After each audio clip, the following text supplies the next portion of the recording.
কঠিন বিভীষিকাময় পরিস্থিতির মধ্যে মানুষ উলঙ্গ অবস্থায় নাফসি নাফসি করবে, ছুটাছুটি করবে, দৌড়াদৌড়ি করবে, দিক বিদিক দৌড়াদৌড়ি করবে। বাবা তার সন্তানকে চিনে না, সন্তান তার বাবাকে চিনতে পারবে না, মা তার আদরের সন্তানকে চিনতে পারবে না, আদরের সন্তান তার মাকে চিনতে পারবে না, আদরের স্বামী তার স্ত্রীকে চিনতে পারবে না, আদরের স্বামী তার স্ত্রীকে চিনতে যেমন পারবে না, আদরের স্ত্রী তার স্বামীকে চিনতে পারবে না।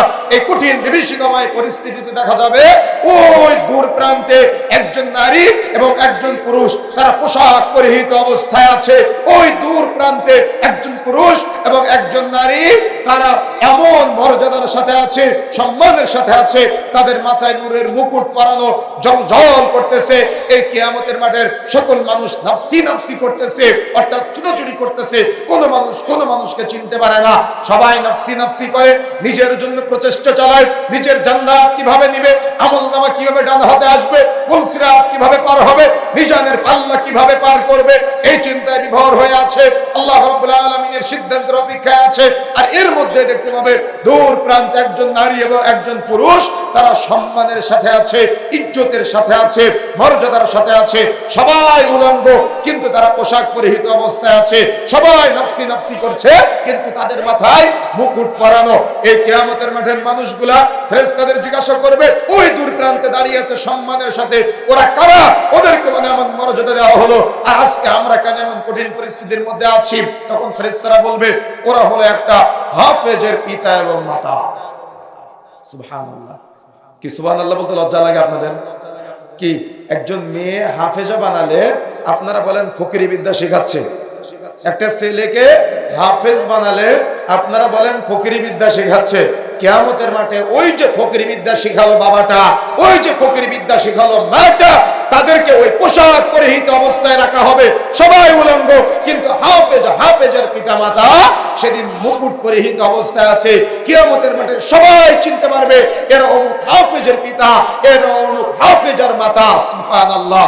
ওই হাফেজ এবং হাফেজাকে কিয়ামতের মাঠে বলা হবে, ওয়ারাতিল, তুমি তিলাওয়াত করো। ও তিলাওয়াত করবে আর মর্যাদা বাড়বে, ও তিলাওয়াত করবে আর মর্যাদা বাড়বে। বাড়তে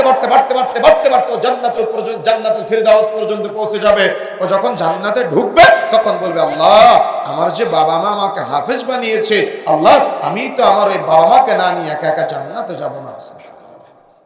আল্লাহ আমার যে বাবা মা আমাকে এ পর্যন্ত আসতে সহযোগিতা করেছে, আল্লাহ আমি এতিম ছিলাম, আমার বাবা ছিল না, আমার এলাকার অমুক মুরব্বী, অমুক আলেম, অমুক ব্যবসায়ী আমাকে হাফেজ হতে সহযোগিতা করেছে, আমার ইচ্ছা ছিল না, আমি তখন অনেক ছোট ছিলাম, আল্লাহ অমুককে আমাকে এই পর্যন্ত পৌঁছে দিয়েছে, আল্লাহ আমি আজকে তাকে সাথে নিয়ে জান্নাতে যেতে চাইছি।